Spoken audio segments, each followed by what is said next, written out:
নাহমাদুহু ওয়া নুসাল্লি আলা রাসূলিহিল কারীম আম্মা বা'দ। সম্মানিত দিনী ভাই ও বোন, গত ক্লাসে আমরা আলোচনা করেছি আল্লাহ তাআলা তাওহীদ এবং একত্ববাদ নিয়ে। আজকে আমরা আলোচনা করব তাওহীদের একটি পার্ট নিয়ে।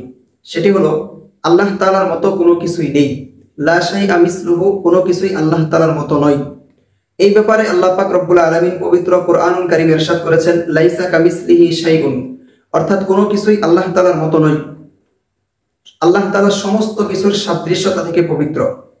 এজন্য আল্লাহ পাক রব্বুল আলামিন পবিত্র কোরআনুল কারীমের অন্য আয়াতে ইরশাদ করেছেন, ফালা তাদরিবু লিল্লাহিল আমসাল ইন্নাল্লাহা ইয়ালামু ওয়া আনতুম লা তা'লামুন, অর্থাৎ তোমরা আল্লাহ তাআলার জন্য দৃষ্টান্ত সমূহ পেশ করো না, নিশ্চয়ই আল্লাহ তাআলা জানেন, তোমরা জানো না। এই আয়াতের মধ্যে আল্লাহ পাক রব্বুল আলামিন মানুষকে তার জন্য দৃষ্টান্ত পেশ করা থেকে বিরত থাকতে বলেছেন, দৃষ্টান্ত পেশ না করতে বলেছেন। সাথে সাথে আরেকটি বিষয় বলেছেন যে তোমরা জানো না, আল্লাহ তাআলা জানে। এর অর্থ হলো আল্লাহ পাক রব্বুল আলামিন উক্ত আয়াতের মধ্যে বুঝিয়েছেন, মানুষ যেই বিষয় সম্পর্কে জানে না, যেই বিষয় সম্পর্কে অজ্ঞ, সেই বিষয়ের দৃষ্টান্ত পেশ করা উচিত নয়, বরং সেই বিষয়ের দৃষ্টান্ত পেশ করা মানুষের জন্য জায়েজ নয়।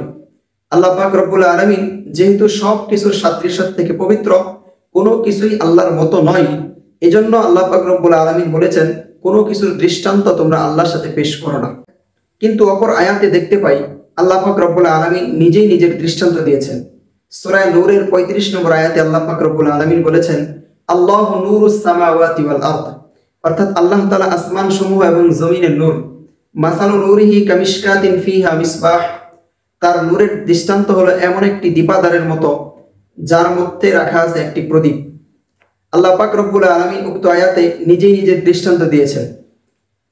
বাহ্যিকভাবে মনে হচ্ছে পূর্বের আয়াত ফালা তাদরিবু লিল্লাহিল আমসাল এবং এই আয়াত আল্লাহু নূরুস সামাওয়াতি ওয়াল আরদ, এই দুইটি আয়াতের মধ্যে তাআরুজ বা বৈপরীত্য রয়েছে। এই বিষয়ের সমাধান হলো আল্লাহ পাক রব্বুল আলামিন যে আয়াতের মধ্যে বলেছেন ফালা তাদরিবু লিল্লাহিল আমসাল, অর্থাৎ তোমরা আল্লাহর জন্য দৃষ্টান্ত সমূহ পেশ করো না, এর অর্থ হলো তোমরা আল্লাহ তাআলার জন্য মিথ্যা বানোয়াট দৃষ্টান্ত পেশ করো না। মক্কার কাফিররা, মক্কার মুশরিকরা আল্লাহ পাক রব্বুল আলামিনের জন্য মিথ্যা দৃষ্টান্ত পেশ করত।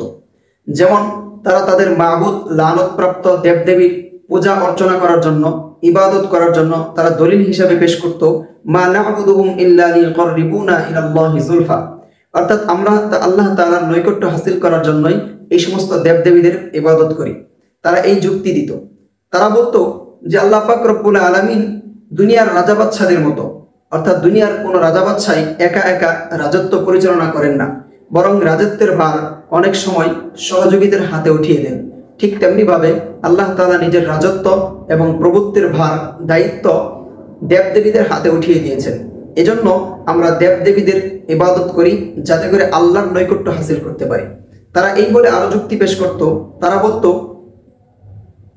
যে দুনিয়ার কোনো বড় ব্যক্তির কাছে পৌঁছতে হলে ছোট ব্যক্তির মাধ্যম অবলম্বন করতে হয়, ছোটের মাধ্যমে বড় ব্যক্তির পর্যন্ত পৌঁছা যায়।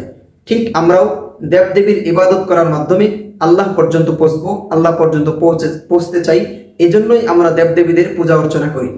আল্লাহ পাক রব্বুল আলামিন এই বিষয়কে, এই ধারণা থেকে এবং তারা যে আল্লাহর সাথে দৃষ্টান্ত পেশ করত মাখলুকের, এই মাখলুকের দৃষ্টান্ত পেশ করা থেকে বিরত করার জন্য আল্লাহ পাক রব্বুল আলামিন উক্ত আয়াত নাযিল করেছেন ফালা তাদরিবু লিল্লাহিল আমসাল, অর্থাৎ যেই দৃষ্টান্ত আল্লাহর শানে যায় না, যেই দৃষ্টান্ত আল্লাহর সাথে মানায় না, আল্লাহর শানে জায়েজ নয়, এমন দৃষ্টান্ত তোমরা আল্লাহর জন্য পেশ করো না। সুতরাং আল্লাহ পাক রব্বুল আলামিন সমস্ত দৃষ্টান্ত থেকে পবিত্র।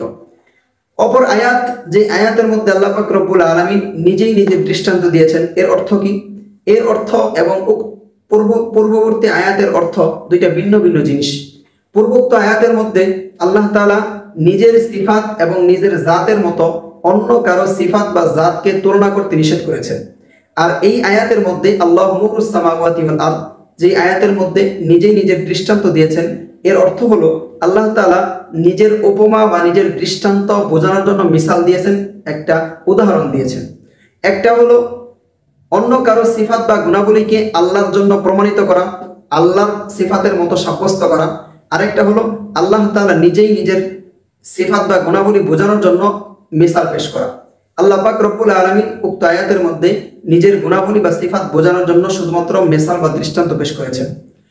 আহলুস সুন্নাহ ওয়াল জামাতের আকীদা হলো আল্লাহ তাআলার মতো কোনো কিছু নেই, সব কিছুর মুশাবিহাত সাদৃশ্যতা থেকে আল্লাহ তাআলা পবিত্র। সুতরাং কোরআনুল কারীমে যে বলা হয়েছে যে আল্লাহ পাক রব্বুল আলামিনের দৃষ্টান্ত এমন একটা দীপাদারের মতো যার মধ্যে চেরাগ রাখা আছে, এর অর্থ এই নয় যে আল্লাহ তাআলার নূর একটা চেরাগের মতো, বরং উদ্দেশ্য হলো আল্লাহ তাআলার দৃষ্টান্ত বোঝানো।